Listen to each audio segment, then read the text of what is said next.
Cropping and retouching in Photoshop has never been easier. We'll start by talking about the new and improved crop tool. You'll select it here on your toolbar. It looks like sort of a cropping tool, or you can press C on your keyboard to get there. And when you select it, this bounding box goes around your image. When you click and drag, what happens is you're resizing the area that you want to crop inside of. This is very different from how the crop tool used to work. In fact, some people aren't ready to make the transition, and if you wanted to, you could go back to classic mode, clicking this little spoked icon here at the top and choosing classic mode. So let me show you how this works, and then we'll show you the new way, and hopefully this will convince you that the new way is much, much better. So in classic mode, what you would have to do, click and drag to create a bounding area around your selection, and that would set the size for the crop. You could reposition it just by clicking and dragging on the inside of it. And when you had it the way you wanted to, you would just click the check mark or hit enter and return. What's different about a regular mode is that when you click and drag, you're actually reorienting the image behind. And this gives you a little more control, I think, about how and where you'd like to crop the image. So I might want to crop right along that pink pole, but include some of the chairs and the details in the background here, like so, dragging a little bit downwards. Now, while you're making your crop adjustments, there are some options on the options bar at the top of the screen that I'd like you to pay attention to. The first one is whether or not you're going to constrain your crop to a particular dimension. Unconstrained gives you full control over all four sides of your crop area. You could also choose original ratio, which would maintain the aspect ratio of your original document. So while you're cropping, you're constraining to that shape. You could also choose a 1x1 square or 2x3, 4x6 orientation kind of a thing. Or you can create and save a preset for a particular size. Let's go back to unconstrained and we'll put the cropping the way I had it before. The next thing that you want to pay attention to is the area here. If you needed to go to precise measurement, and sometimes you might be working on a postcard or some kind of web graphic and you need to enter precise measurements, like I need a photograph that's exactly 3 inches by 3 inches, and you could just enter in the IN, 3 inches, and it will automatically convert it into inches for you. Or if you knew you needed something that was, say, 500 pixels, you could type in PX for pixels, 500 by 500 pixels, and Photoshop will convert it for you into pixels. If you leave the area blank, then you can go back to an unconstrained cropping. The next button will allow you to rotate the crop between portrait and landscape. So that's just a quick toggle button. And then the next one will allow you to straighten your image if your image was shot sort of at an angle by drawing a line on it. So you'll click it first, and then you can click and drag a line. So maybe I'll go like this angle like this. And then it's going to crop based on that angle. I'm going to undo with a keyboard shortcut. Then this is also really handy. The view of the overlay. You can choose the rule of thirds, which is a popular rule when doing photography, where you typically want to put something on one side or the other, but never really in the center, especially in a square image. You can turn on a grid, show diagonals, triangles, golden ratio, which is a mathematical equation. When you put things inside the golden ratio, things tend to look balanced. There's also the golden spiral. And you can say whether or not you want to show the overlay, auto show, never show, or cycle through it. I tend to work with rule of thirds unless I need to do some kind of specific layout in a detailed size. When you have your crop the way you want it to be, you can click this enter button or enter return on your keyboard, or this button up at the top of the screen. This would be to cancel. You could also hit escape. And you can choose whether or not to delete the cropped pixels. And this is new in cs6. If you say yes to delete, you're permanently throwing away all of the pixels outside of the crop area.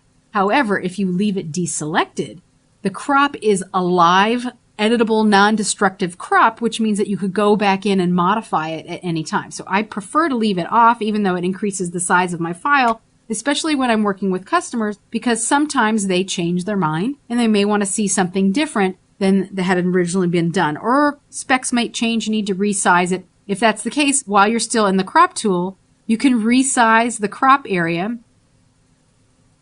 like so and have all that information back. It's not lost. It's a non-destructive way of cropping your image. Once you have the crop the way that you want it, then you can start to clean up the image. There are a few sets of tools, and we're just going to briefly touch on them. There's some healing tools here, and we'll deal with the healing brush and the red eye. And then there's some stamp tools, and we'll specifically deal with the clone stamp tool. So let's start with the clone stamp. This is like a rubber stamp where you can ink it up and then repeat, stamp, stamp, stamp as many times as you want. What's really cool about this, however, is that you can sample areas and paint with those areas. So it would be like inking and stamping, and you could change the picture on the stamp as many times as you want.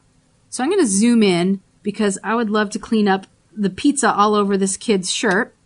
And grabbing the clone stamp tool, you need to do a sampling before you paint or stamp with this tool. So the first thing you would do is set the size of the brush and set whether or not the brush has a hard or soft edge. And I'm going to leave it with a soft edge here. And then I want to copy this area and paint with that area on this part right here. To sample, you hold down your Alt or Option key, which turns your brush into a target. So you click once on the artboard, release your mouse, release the Alt or Option key, and then you can click to paint with that information.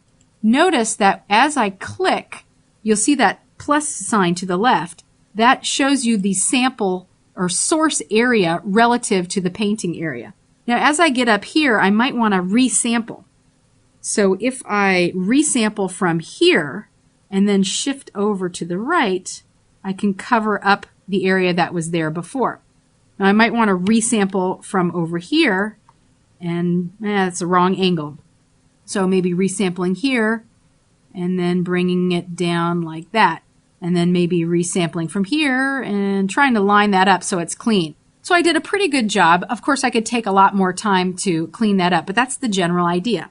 You'll always hold down your Alt or Option key to sample and then click, or you could even click and drag, honestly, to paint. So if I wanted to do a larger sampling like this, then I could just bring it right on top, and there's like a little bit of a ghosted image, and just clicking once. You could also click and drag, like I say, but I would probably, for the best job, keep my sampling area fairly small so I can line it up nice and neatly and just go a little bit at a time until I have it all cleaned up. So that's working with the clone stamp.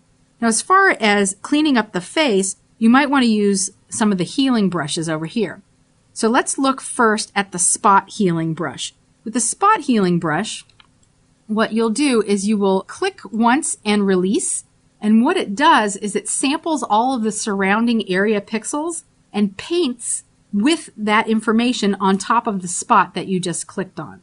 So if I did it right here, just clicking once and releasing, it kind of takes all the pixel information surrounding. It's not perfect, but it can sometimes do a pretty good job.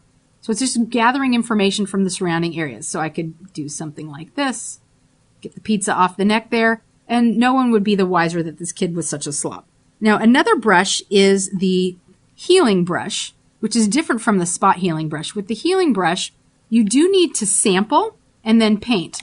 So for instance, under eye circles, did this kid get any sleep? Let's click and sample here, and then we could paint those under eye circles away. And what it does is it takes the original information from the sample area and then it paints with it. That last one didn't do very well, so I'm going to undo with my keyboard shortcut. Let's sample here and paint like that. So you might have to sample a few times and paint, or this tool may not be the exact one for this spot, but you get the general idea. It's sampling and then painting with those sampled pixels. So with something like this, you can clean up blemishes and freckles and other anomalies on the skin. This is a good tool for beauty shots and other fine editing things that you plan on doing. Now, there's another tool under here that's a little weird to use. It's called the patch tool. And with the patch tool, you can patch with the source to the destination or destination to the source. So by default, it's set to source up here. Let's go down to the shirt again. So what you could do is you could drag a marquee area, a selection around a spot. So we're doing the source, and then what you'll do is you'll click and drag on top of another area, and just try to line that up as best I can. Like so. And then what it does is it takes the sampled area that you drag it to and fills with that selection. The other way is with the destination, where you say this part is going to replace that part. You're sort of dragging the destination onto the area that you want to replace. So that's the patch tool. The last one that I want to show you is the red eye. Now these days a lot of digital cameras have excellent red eye detection and elimination automatically, but if you're still working with color film, or you have an older digital camera, or you're in the right circumstances and you still get that red eye, this tool is exactly what you need. It's so easy to use. All you need to do is select it from the toolbar and then click once inside the red area and release your mouse. And it will look for the red and replace it with black. You can also adjust the pupil size using the slider, as well as darken or lighten the amount of adjustment, but it's a single click. Just click once and you're done. That's the basics about working with retouching tools, but we will have a later lesson that deals more in depth with retouching.